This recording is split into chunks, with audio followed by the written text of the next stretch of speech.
Why'd you leave her in the bank? No, I was going to use the bathroom. I still have to use the bathroom, like right now.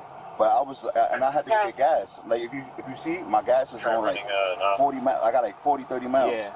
So I was actually ready to drive home, but she was taking pretty long. But I didn't know why. Yeah. You know, I didn't speak to her. You know, I didn't know why she was taking long. But I didn't think it was a police issue. You know, so you just left her there because you were gonna go get gas. Yeah, but I was coming right back. You know, she has a phone. You know, like so it's not like I was gonna leave her in Connecticut. You just tricked me.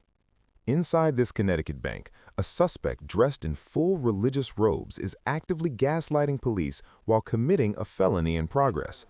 This isn't a simple misunderstanding. It's the unraveling of a sophisticated, multi-state organized crime ring involving chemical check washing and identity theft. But watch closely. As officers close in on the smoking gun evidence, the legal lines begin to blur. Displaying the victim actually paralyzed law enforcement's ability to seize crucial evidence under the Fourth Amendment? And here is the most terrifying question of all. With mountains of proof found at the scene, how did the ringleaders behind this massive conspiracy walk away with absolutely 0 days in jail? Let's dissect the breakdown.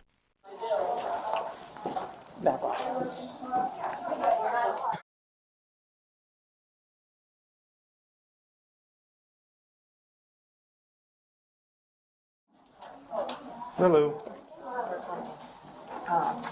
So I have just information here that's not matching on our system. I understand you've been to other branches too, so we just wanted to give you. What's going on? Hi, I got that check from my employer. Do you have an ID on you? Yes, that's the ID. This is your ID? Yes. Okay.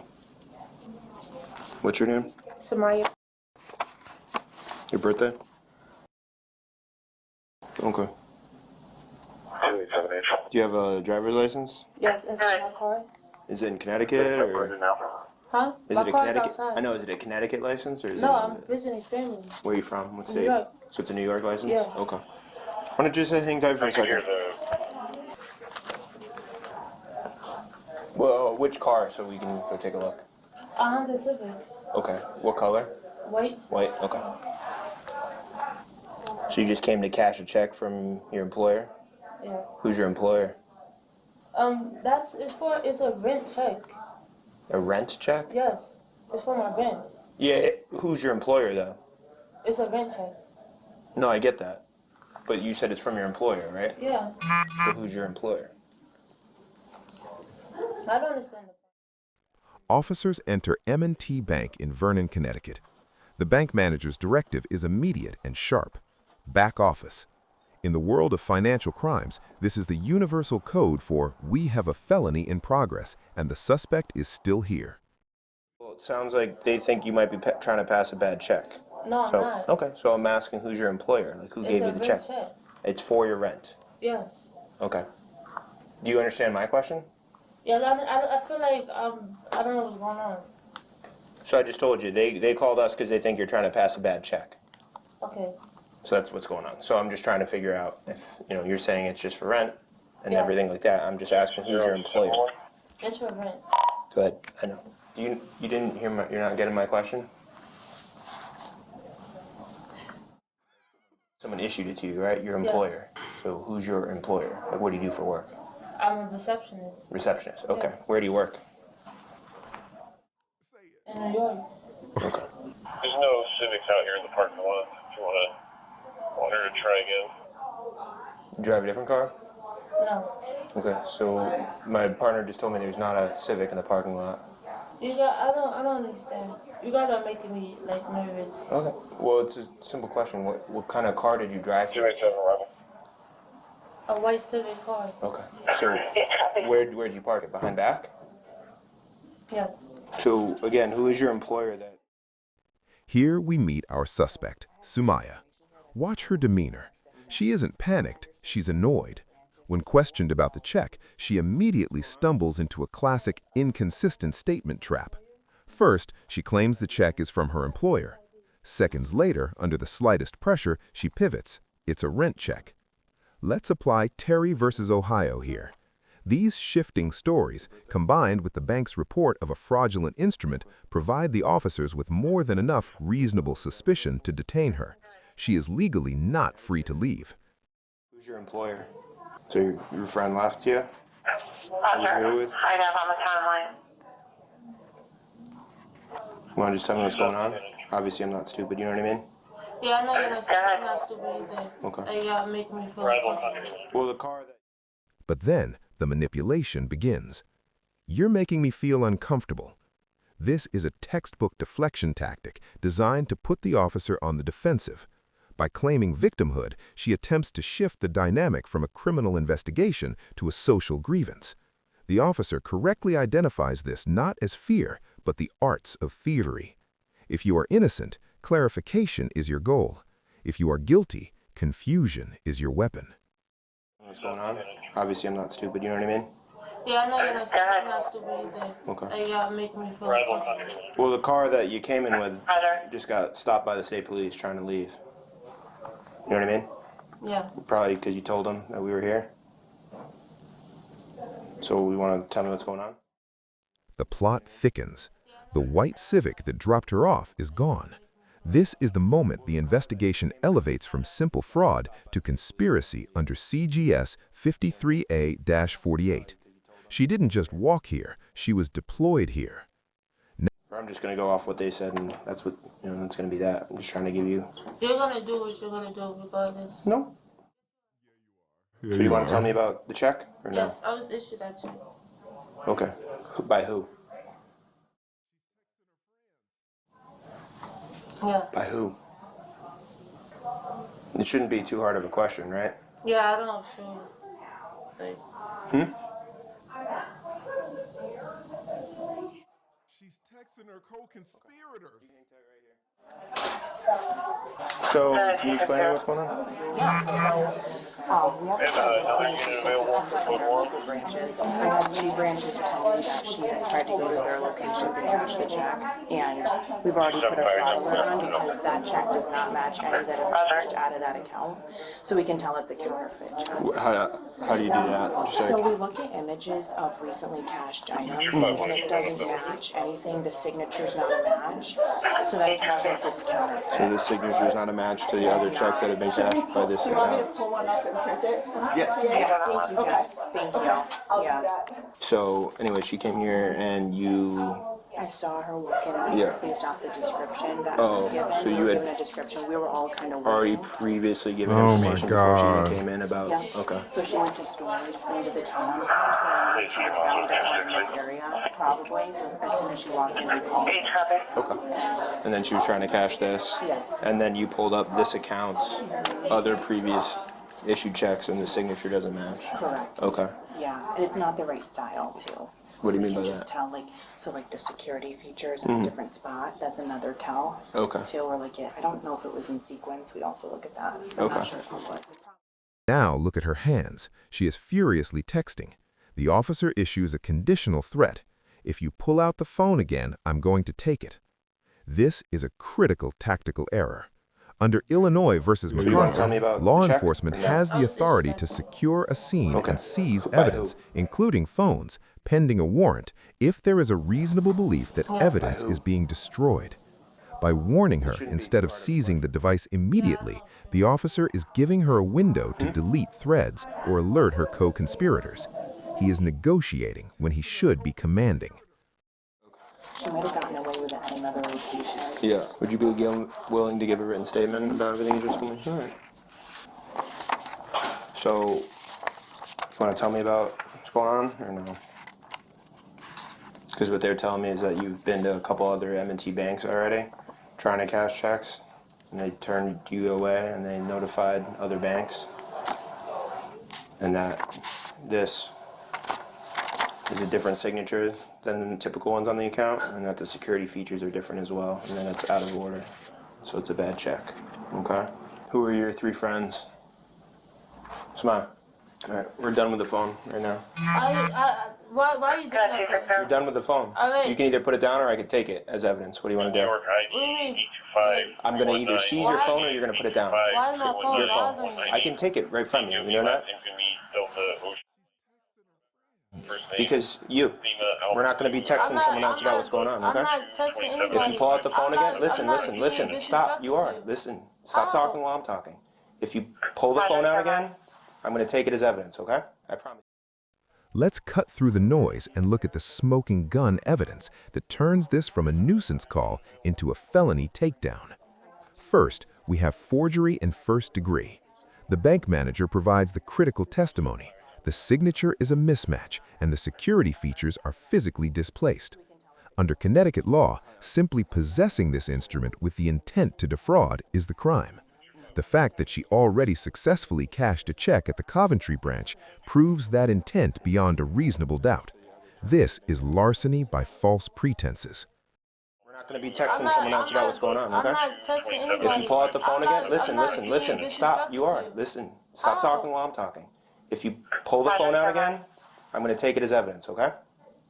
I promise you that. I'll go in your pockets and grab it from you. And then so see the security Take seal it. on a different side. I mean, the signature might have been traced, but it's off, and I mean, it's close. The security is a big one, though. Okay. Make sure she doesn't pull her phone out again. If she does, just take it. Okay? Okay. Yes, and it's broken. Do you have anything in your pockets? AirPods. What was that? AirPods. Can you just empty your pockets for me?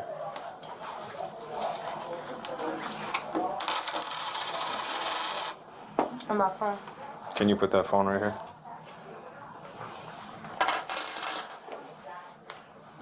You just stand up for me. I'm just gonna use my flashlight and check, okay?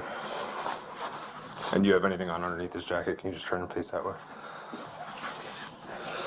Okay. I'm just gonna keep this for the time being. We'll get this back to you, okay? I'm gonna see what the investigating officer is gonna do. All right? Just have a seat for me. You told me if I put it away, Okay, I'm not going to go through it or anything. I'm just going to see what the investigating officer wants to do with it, okay? If he's going to give it back to you, I don't know what the entirety of the investigation is going to come out to. All right? I'm not going to go through it. I'm going to stand right with you, and I'm going to put it right in my pocket. Good? But the real legal hammer drops when state police intercept the getaway vehicle.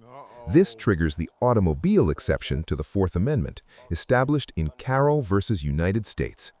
Because police have probable cause to believe the vehicle contains evidence of the fraud they are investigating, they can search it without a warrant.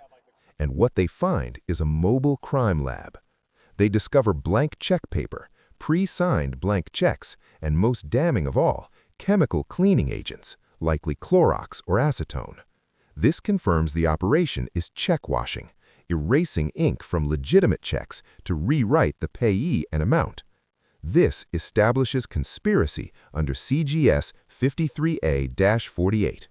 Every person in that car, from the driver to the passenger along for the ride, is now criminally liable for the actions of the others. I am standing here with you right now. I'm not going to go through your cell phone. I'm just keeping it in my possession for the time being. he told you to do that? He told me that if you take it out, just to take it. But I didn't take it out. Well, I was searching you to make sure you didn't have any other checks or anything on you. Again, I am not. You just checked me this time. I am not. Again, I'm not. But I didn't take it out. Well, I was searching you to make sure you didn't have any other checks or anything on you. Again, I am not. You just checked me this time. I am not going through your phone. This will be his. I left it. I put it away in my pocket. I didn't bring it out. It was on the table right there. Oh, Remember so you you put it. tricked me. I didn't trick you. I was just searching you to make sure you didn't have any other fraud checks or anything on you. You tricked me. Okay. You told me if I put it away, I didn't touch it. Now, regarding the phone, when the suspect screams, "You tricked me," she is conflating seizure with search. Under Riley versus California, the officer cannot search the digital contents of her phone without a warrant. However, he absolutely has the right to seize the physical device to prevent the destruction of evidence. By taking the phone, he preserves the digital crime scene, the texts to her co-conspirators, until a judge signs a warrant. He didn't trick her. He finally enforced the law. I was searching you to make sure you didn't have any other checks or anything on you. Again, I am not. You just checked me this time. I am not. Again, I am not going through your phone. This will be his. I left it. I put it away in my pocket. I didn't bring it out. It was on the table right there. Oh, Remember so you you put it. tricked me. I didn't trick you. I was just searching you to make sure you didn't have any other fraud checks or anything. Period. You told me if I put it away, I didn't touch it. Okay. I'm not here to trick you. I'm trying to give you, I'm being straight with you. I'm being honest with you. You told me to take it out, and I took it out. Well, I told you to just put everything on the table right there. Yeah, and it was supposed to be a female search, and you're a male. I used my flashlight just to make sure you didn't have anything in your pockets. Okay, that's fine. And I'm allowed to. I used my flashlight though. All right. I'm not trying to give you a hard time. I'm just giving you. You just tricked me. You guys just tricked me. We're at like 3 different banks today. You don't know why you guys were leaving with your friend still in the bank? Okay. Like I said before, I only know Ricky. Ricky asked me to come along on a road trip. Ricky's this guy? Right. Okay. I just found out his real name today. But the most disturbing revelation in this entire footage isn't the crime itself. It's the bank manager's reaction to the police response. Listen to her tone. She is genuinely shocked, almost grateful that officers simply showed up. You need something? Asthma, can you please? You want the window cracked again? Okay. Hello. Hi again. So I actually got a little bit more information. Cool. What do you got? Also, the employee requested about the actual customer. So I talked to the branch that's in Coventry, and the person that was in here did successfully cash a check. Thank you for getting here so quickly. We call you guys and you don't show up. This is the sound of a broken social contract. When financial institutions, the pillars of our economy, are surprised that law enforcement responds to a felony in progress, we have a systemic crisis. Did successfully cash a check at their branch. So I just made a copy of that for you. Okay. And I wrote down their phone number. So that was made out to the same name. And this is a copy of the check that they cleared at Coventry. Okay. And then this is the information for the account The holder. customer, yes. If needed, would you be willing to testify? Sure. Okay. Thank you for getting here so quickly. Of course, And I've thanks for called before calling. And like we've never been successful. Yeah, it's tough, but We just see so much of it, it's really frustrating. yeah. As we heard, in major metros like Atlanta, property crimes and vehicle break-ins are often relegated to online reports with zero police response. This creates a permissive environment where criminals calculate that the odds of interaction with law enforcement are statistically negligible. And then there is the sentencing. The 4 suspects, including the so-called ringleaders, were charged with conspiracy to commit larceny and felony forgery.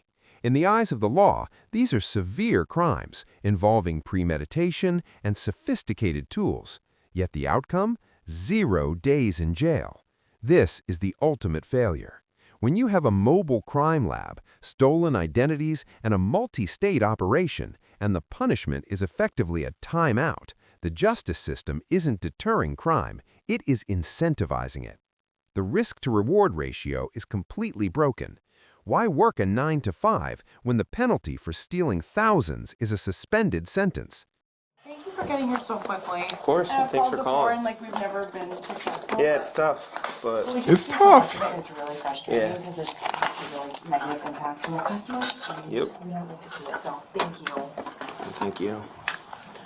And you will have a less eventful rest of your night because you're all done, right? Almost, yeah. There you go. I hope your night's not too Yeah. busy. I don't know how much longer you have left. A while. It's all right. Good luck. Thank you so much. Oh, of course. I'm not a snitch. I'm not none of that.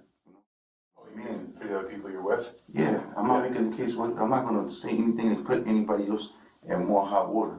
Sure. You know, I'm a real man, so I'm going to stand on what I say. You're a thief. He was saying that he's going to get a record deal for, he was working for like Warner, and he was going to get work for Universal first of the year for like records and music and stuff.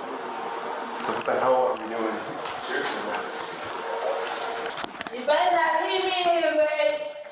That's, they're in here. Oh, they in here? Where? No, they not. Ray, don't leave me here. I swear to God, never be in front of you.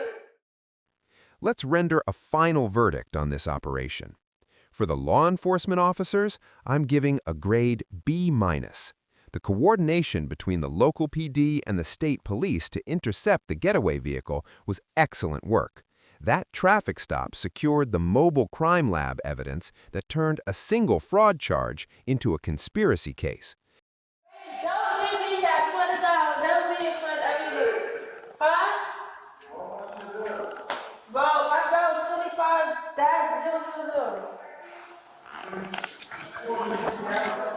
Yeah, don't leave me. The suspects were all charged with conspiracy to commit larceny and a felony. However, the command presence inside the bank was shaky. The officer's hesitation to seize the phone immediately created an unnecessary risk. In law enforcement, hesitation is the thief's best friend. For Mother Teresa and the co-conspirators, they earn a resounding F. Wearing a conspicuous costume that makes you stand out while committing a crime, terrible tradecraft. But keeping the raw chemicals and blank check stock in your getaway car, that is criminal negligence of the highest order. And finally, for the justice system, an F-. To let a sophisticated forgery ring walk with 0 days in jail makes a mockery of the police work we just watched. Here is your actionable takeaway. This crew was using check-washing chemicals. To protect yourself, stop putting outgoing mail with checks in your personal mailbox with the flag up. That is a beacon for thieves. Walk your mail inside the post office. And crucially, switch to Uniball gel pens or similar pigmented ink. Unlike standard ballpoint ink, gel ink permeates the paper fibers and is chemically resistant to the acetone washes these criminals use. Don't be the low-hanging fruit. Stay safe, stay legal, and I will see you in the next briefing.